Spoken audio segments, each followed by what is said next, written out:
I've noticed that life in the asylum seeker hotels, particularly, but also, you know, if you're in a house or in shared accommodation or wherever you are, is intrinsically very, very boring. You're not allowed to work. There's very little to do. People are sort of hanging around endlessly, just sort of in this limbo, really, waiting and waiting and waiting, without any idea of how long that waiting is going to go on for, or when they might hear about their case, or whether they've been granted leave to remain or not. Everything is just endless, really, and deliberately so. You know, it's a deliberately prolonged process. It's not meant to be a pleasant experience coming here as an asylum seeker, as things stand.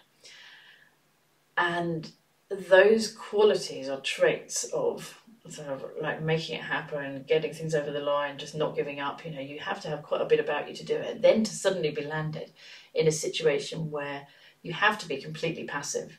You know, there's very little you can do for yourself to move your case forward if you're following the law. You know, some people, of course, will be working on the black market or going off and doing their own thing.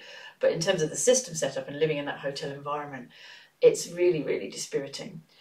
So that kind of disjoin between the having to be very passive and have no control, and the kind of people that I'm meeting who are really, some of them very smart, very determined, very good problem solvers, I think that's inherently a real challenge.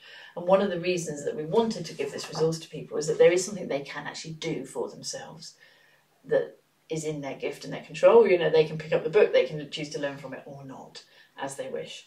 So that feels quite important to me.